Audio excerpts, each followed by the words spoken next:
All right, welcome back to Thrones Be the Game. We are discussing, as always, Game of Thrones and everything within the Game of Thrones sphere.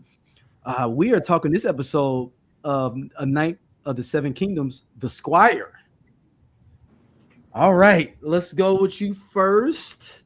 Jen, what did you think about this episode? I liked it. I liked it.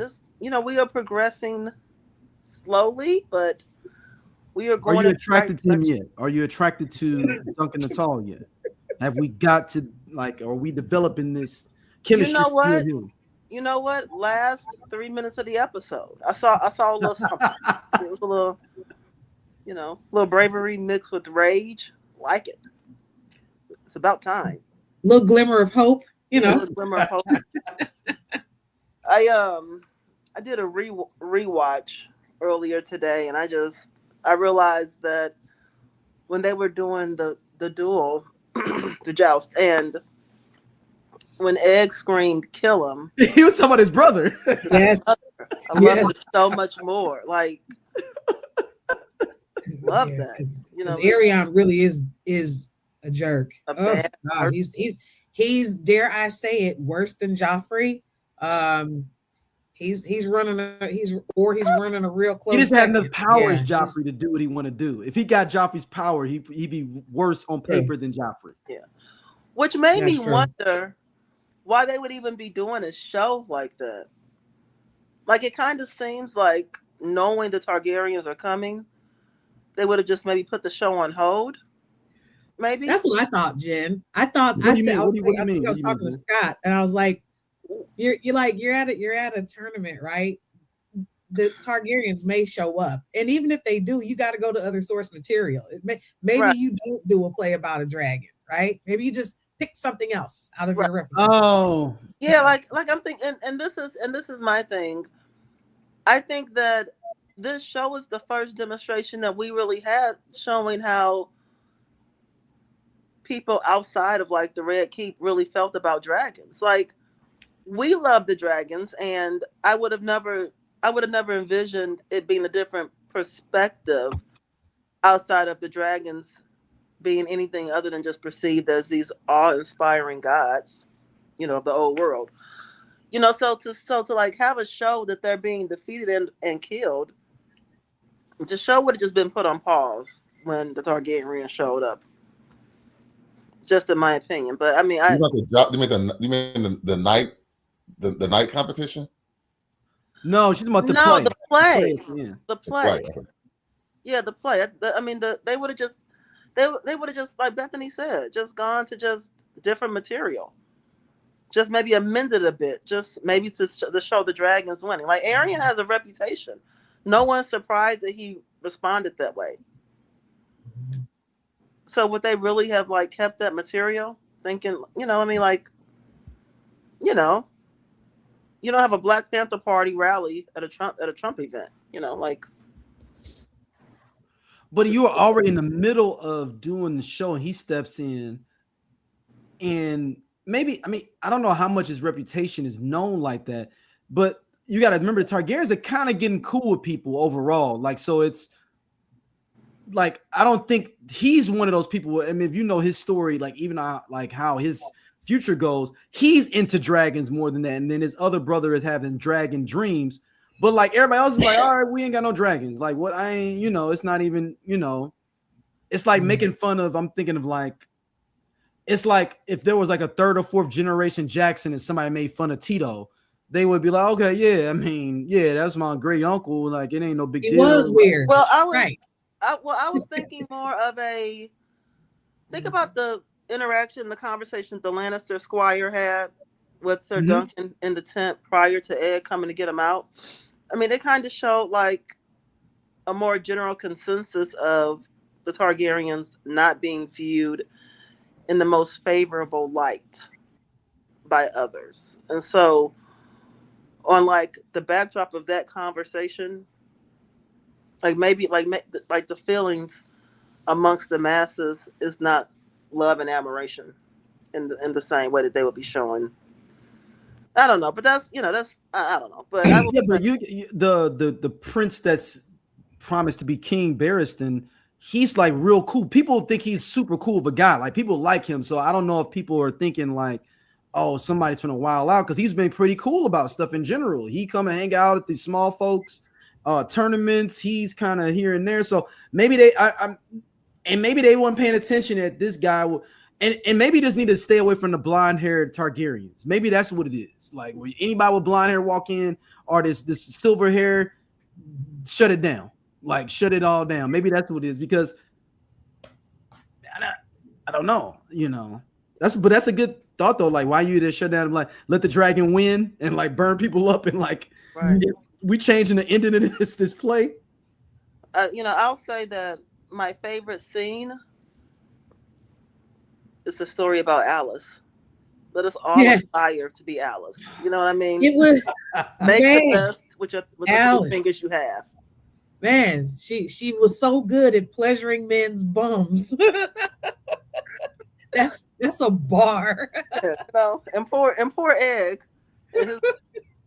But Egg is so green though. He like, I mean, that's how it go down, right? Like he's like, city girl. They couldn't even, be bothered to remember her actual name. Are you sure that was her name? Like, was that her name for real? Yeah, the whole conversation was absurd. The whole entire conversation.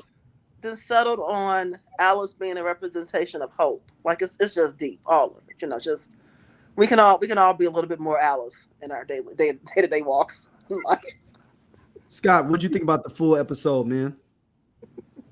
So I recognize on the rewatch what I enjoy about the series so far and why I enjoy the actor and character of Egg so much. There's a notion, a lot of storytelling of show, don't tell, right? But this show is mostly exposition. And so one of the things I hate about kids in shows is that typically because they typically use the kid as a representative for the audience, so they're constantly just explaining stuff that they wouldn't necessarily say and explaining the world to a kid, and then basically they're just doing exposition dumps to the audience through the eyes of the child, and it takes you out of it. It takes away from the immersion of the show, because it's like they're not having a normal conversation. They're doing an expedition dump or going through, as you know, the history of blah blah blah, this, that, and the other, and so it kind of takes you out the show. But in this show, what they do is, because Egg is actually royalty, Egg does exposition dumps to Duncan, and Duncan, it doesn't seem as unfamiliar or take you out the show, because he's a hedge knight and he's taking shits on trees and taking care of horses and not living a very sophisticated life. So some of that nuance and some of the context and subtext between all the things that are happening comes off as being very natural. We're learning the things in the universe as Duncan is, and it seems very natural. And so what I like about the show is that despite that it's not very action heavy, that when they give us these narrative exposition dumps, they're doing so in a way that doesn't take me out of the show that I'm watching and make me think that, oh, this was a writer that's trying to tell me something that I need to know for later on in the show. And so that's what I really liked about it. And it wasn't until this episode I was really kind of able to put my finger on what bothered me previously, and then what I like so much about this particular character. All right. What about you, Bethany? This episode was fun. I really enjoyed it. Brief, and I appreciate a brief episode from time to time. But can I have a moment, please, to acknowledge the fact that Egg is back here in the tree dropping a whole diss record about his own family? Did y'all peep that? I read it back on the second watch. I'm like, where were all the words? I want to start from the beginning. He's literally talking about his own family, and the reference to the anvil and the hammer is his father and his uncle, who were known kind of breakout warriors from was it the Blackfire Rebellion? Can't recall which one. The first one, right? But also too, he was very gleeful when he sang it in the tree, whittling his little wooden thing, whatever he was working on. But I like the fumble-dumble interactions with Dunk and the young lady from the touring company, from the theater company. Also the soothsayer. Ooh, she's the real deal. She was that was my question though. Like, what did y'all think about that? What did y'all think about the prophecy? yeah, so those of us who know, and I have to remember that all prophecies, you can't take them literally, right? Just like the prince that was promised, Mhm. once Miss Sandy says, actually, this phrase can be interpreted as prince or princess. So, not to take it literally. And Rhaegar thought it was him. Also, Rhaegar thought it was him. Rhaegar thought it was him. I'm the A lot of Princess people thought it was them. So Yeah. this was a fun episode, and finally a nice build up, because I wondered how far into it before we find out who Egg is, right? So it turns out episode 3. So great episode for me, start to finish. I want to talk about the song that he sung in the tree because it was Miss Lucy style. Does anyone remember? Yes. Okay. Yes. The nursery rhyme back in the Yeah. day. Yeah. Mm-hmm. Okay. Yes. Scott and D, do you know what we're referring to? Yeah, I'm the oldest person on the call. Yes, I'm familiar. Yeah. Okay. Well, I mean, but I can see you not singing it outside in the way that me and Bethany would have. It just, and I mean, it was insightful. So I liked it. Yeah. Hold this record in the tree. What's interesting about, to me, I realized Duncan, and people can say, even though maybe he's not the most intelligent, he is us as Game of Thrones watchers. I feel like if how we would kind of be in this world if we didn't know all these different things, and we were like, man, I ain't gonna fix no fight, man. I'm a big dude, like I ain't gonna, you would how we think we would be in a Game of Thrones role playing scenario. Yeah, and I think that's Duncan for us. And that statement was my original problem with him, very first episode, because I immediately felt like I don't want to see me. I want to see, okay. I want to see lavishness and royalty. I mean, I get to live a regular life every day. Like that's not fun. Where are the dragons? Where are the servants? Like, so, but no, yeah, he is honestly relatable, and I appreciate that, because I think that for who he's going to become, to be able to see his very humble beginnings, it really just endears you to him. You can't help but to like Duncan, even if some people don't think he's the most attractive person in the world. Some people. In the books, they say that he's attractive. Go Maybe ahead, it doesn't translate on screen. Be that. I hope that actor doesn't ever see this podcast. I hope he does see this podcast. Absolutely shots. I love you. But, no. That's a good point. He's relatable, and if you know who he becomes, then he's not a Mary Sue, or what's it called when it's a boy, a Michael Sue or whatever, where he immediately comes out and he's completely awesome, and he doesn't have any hero's journey, and he doesn't have any growing pains, and he knows everything as always the unquestionable, most honorable, toughest person in the room. It's like there are some trials and tribulation. There's a learning curve for him, and so it hopefully by the time this series ends, he will have gone on a journey that makes his position and the reverence in which they hold him later on have been earned. And so I do. It's a little slow the first couple episodes, and I guess we'll judge by how many Ultimate episodes we have this season and how long it takes them to turn out another one. But I do appreciate quite the pacing of the show, because the show isn't very action forward. Right when they get to something that's really interesting, is basically the show's over, but you don't feel robbed. You don't feel like you I sat through an hour and a half of this and nothing ever happened, and all of a sudden, and then when it finally got good, this is what happened. It's like that 35-40 minute time frame. It's like, okay, well, listen, you set the stage, some rising action. Now I got something to look forward to next week. I think it really fits the pacing for the show, which I haven't always, particularly with Game of Thrones season 8. I felt that entire series felt rushed, but also I felt like they didn't do enough in each episode. So it's interesting you say that. Like, it's just enough to keep you wanting to come back. It's only 6 episodes. Right. They're supposed to be doing 4 or 5 seasons of this. I was reading now. They already got renewed for season 2. of this, but they're going to do a fast forward though. So it's going to be, I don't know if it's going to be the same. Jen, you may get your wish. It's going to be, they're supposed to change the actors for the new, the second, because they're going to fast forward 10 years. Okay. Oh, wow. So each season. Do the age jump like they did in House of the Dragon for Rhaenyra and yeah, exactly. Allison. Exactly. Okay. Yep. They're going to do that. So Jen, you may get your wish for new, maybe you could put in a bid for the new guy. I guess it'd be the 30-year-old version of Duncan the Tall. And we can get a new guy, and maybe he get fly. My boy from Reacher. Yeah.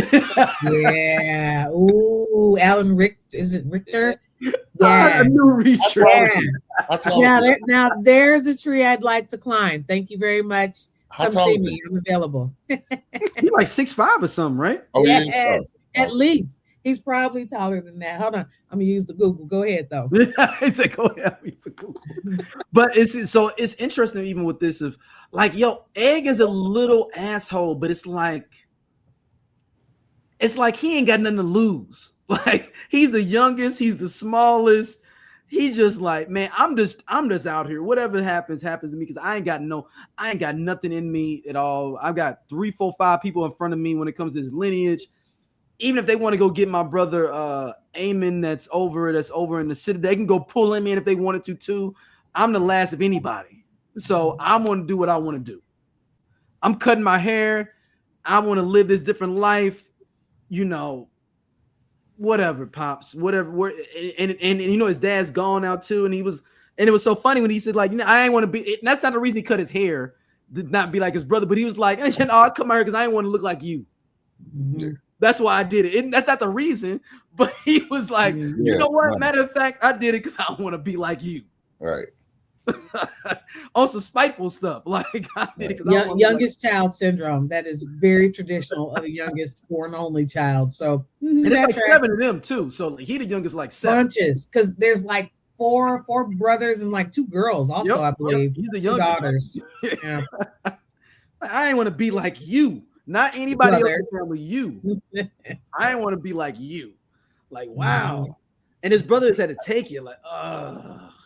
I did like the scene because they established this cruelty in the scene, the joust with the horse, and then gave us the notion that he did it on purpose. Then they took that and then expounded on it by the conversation that Duncan had with the Lannister Squire. So then when we see Ed come in here and just tell Duncan he's hurting her, and we just see him just performing an act of cruelty, it doesn't matter why. Like we've already established that this is a thing that he would do for no particularly good reason. And so there was no explanation of why he's doing it or what's going on or what happened, this and the other. Duncan just comes in and responds. Again, he becomes a representation of us as the audience because he learned the things about this character that we did at the same time frame. So he was able to just go, this seems an overreaction or a bullying or, or him trying to take advantage of this character. And I really liked how the show handled that in a way without having to kind of beat you over the head with what's going on and, and him trying to be, Captain Save-A-Ho per se. But they also showed him breaking her finger and slicing it. Like, what's that's what I'm talking about. Like maximum. Also, he's been an asshole to him earlier, Beth. You remember that's when they first all got in town.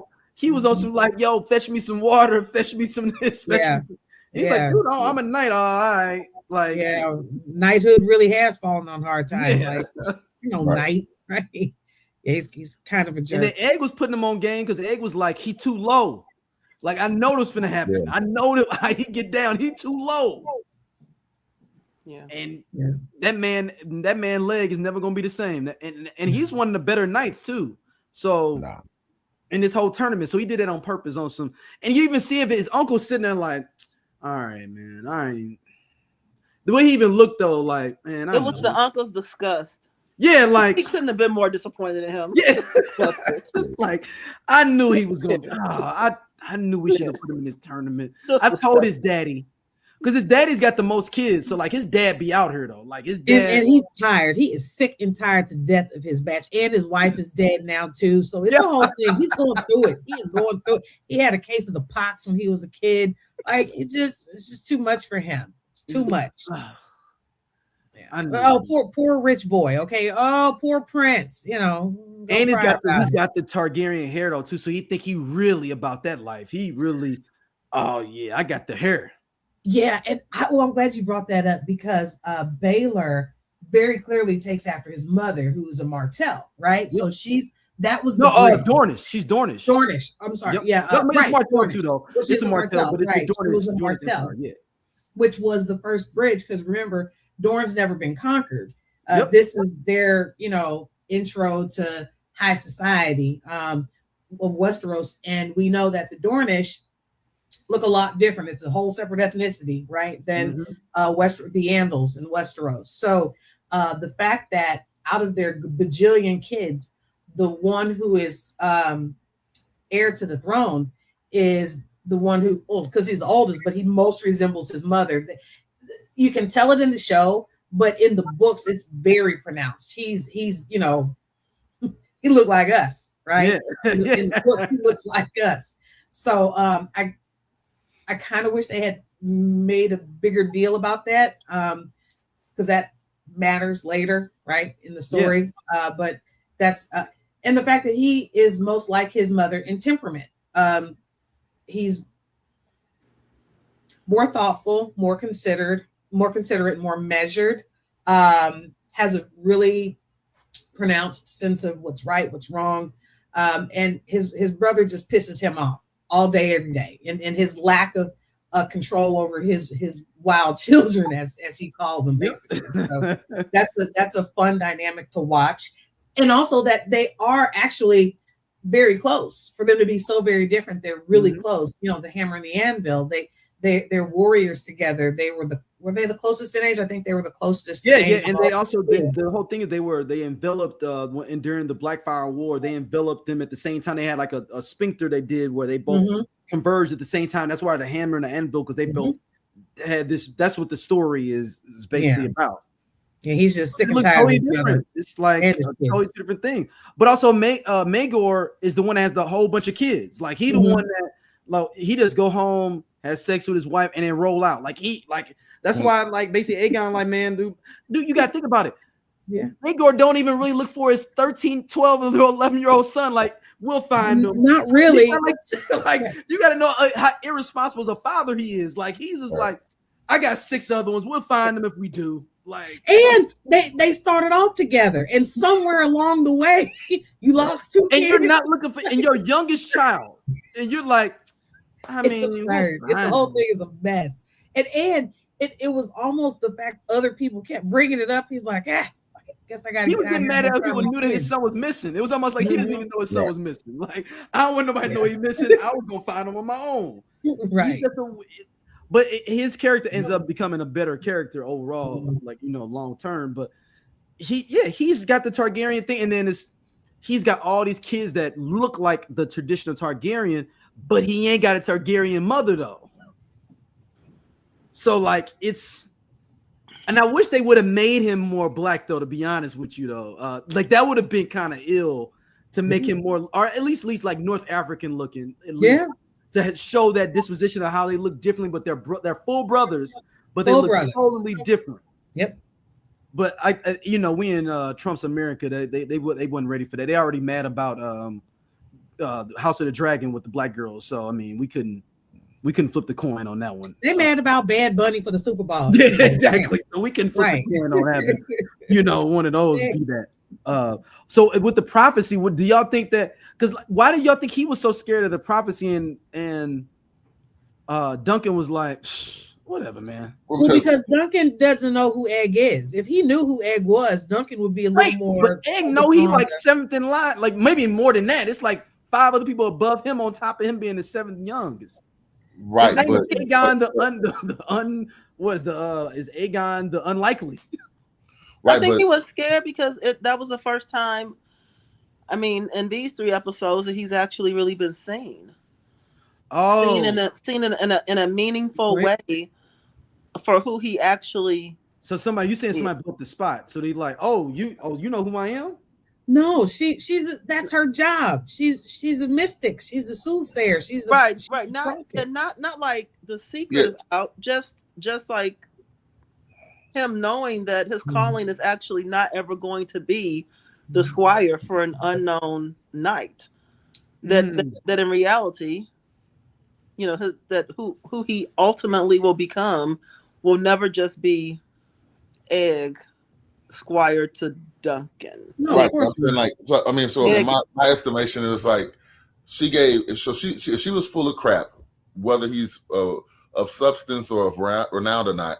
Becoming the head of the King's Guard for Duncan is a for real legitimate career path for somebody in his position. So her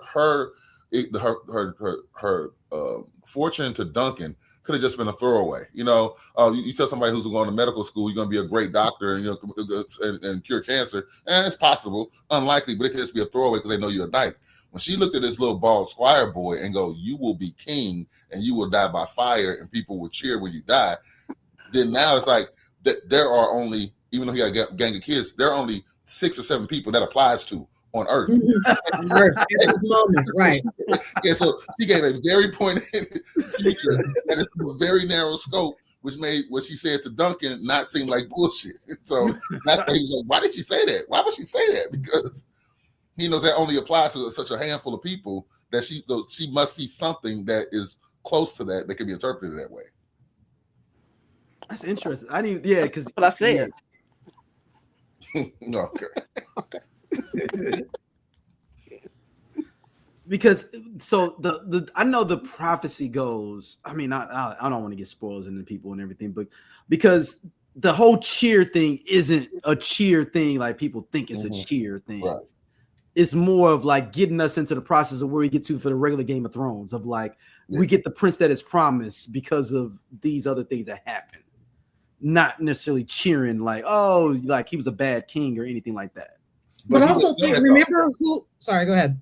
I'm just saying he doesn't know that. He just heard. No, he doesn't. He doesn't. He's gonna take it as face value. Yeah.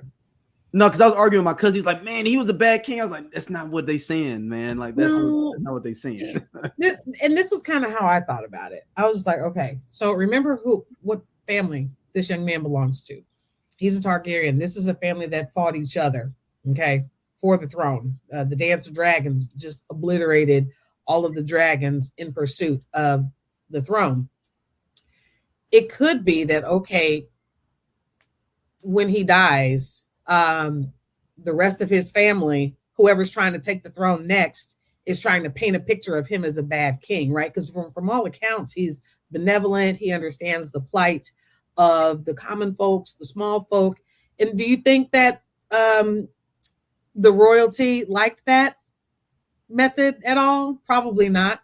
Do you think that maybe perhaps there might have been dissents, in the ranks while he was king, and maybe he was focusing on what they thought he shouldn't focus on? So maybe that is hey, people will cheer when you die. Maybe that could be interpreted that way. Because by all accounts, he was a good king, right? So yeah, he's very good. Food for thought. Yeah. So, what are you all expecting in the next episode? What do you guys want to see in the next episode? Jen, we'll go to you first. Do you want a new character, new casting? I'm assuming, right? No, I'm happy with the casting. So I'll say I'm not sure what to expect. But what I will say is we know we only have 3 episodes left. So it is, in my opinion, time for them to go ahead and get after it. Like I think I mean I personally am not a fan of the 30-minute episode. I said that before. It is not, but I do think that, like Scott said, the show writers are using and utilizing those 30 minutes in the best way that they can. I agree with that. I just want them. And it's not fair because the story isn't meant to be, crammed into 30 minutes. But I just want to see. I want them to be able to utilize the time wisely. That's what I'll say. I want to, with 3 more episodes left, that my expectation is not real high because it's not we just don't have time to do it. Like my expectation is going to be. They are building. They're building for the seasons to come. And so from that perspective, I love the storytelling behind it, but it took me maybe to like, one or two episodes to really adjust to it not being a Game of Thrones 1 hour. Think about Game of Thrones and House of the Dragon. We were going scene to scene, city to city, two or three different events going on and plots going on in the same episode. That hour felt almost like 1.5, possibly 2, just because it was so many different stories going on at the same time. And this is singular. This is just one thing happening, and then they might get lunch and then we got to see the horse take a shit. So that's a thing that they are committed to every episode. Clearly. But no, I want to see them use. I want them to use these 30 minutes wisely. All right, what about you, Scott? So you just mentioned something. So I think we do shit, then dicks, then shit. So we should get a dick in the next episode. Oh damn. Yeah. Yeah. So, I said it every episode. Yeah. And it's only 6. That would make sense. It was 3 shit episodes, 3 dicks. Yeah. And so because of that, I think we're gonna have the setup for the Trial of 7 or the Battle of 7. Set up for that in the next episode. We're gonna see it mostly in episode 5, and then the conclusion of it to get episode 6. Particularly, they're gonna do a 10-year time skip. So I think it's gonna be pretty low on action, but I do think it's going to be compelling. It's probably going to be a pretty compelling episode. And then another thing too is if they stay true to Game of Thrones, then the penultimate episode, episode 5, is going to be the one where the most action and violence and malarkey happens. So I feel like that's probably what's going to happen. And then the season finale is going to just kind of setting us away. But that said, I am interested to see how Egg negotiates on Duncan's behalf to save his life in next episode. I think I think that we're gonna get the most Egg focus, and then see flashes of Egg, what ultimately makes him a good ruler and beloved by people. I think that's where we're gonna get the next episode. But then before you go, Scott, I want to say I agree, because by all accounts, Egg should be dead. No questions asked. Like there is no negotiation that I could ever imagine for him hitting. You mean Dunk? Duncan. I'm sorry, Duncan. Yeah. I'm sorry, Duncan. Yeah, so it'd be interesting to see how Ed gets him out of that, because I mean, I guess the whole thing would be like, hey man, y'all been looking for me for X amount of time and everything. I've been hanging out with him. He can maybe he could pull a card and be like, I knighted him myself to be a part of the Kingsguard myself.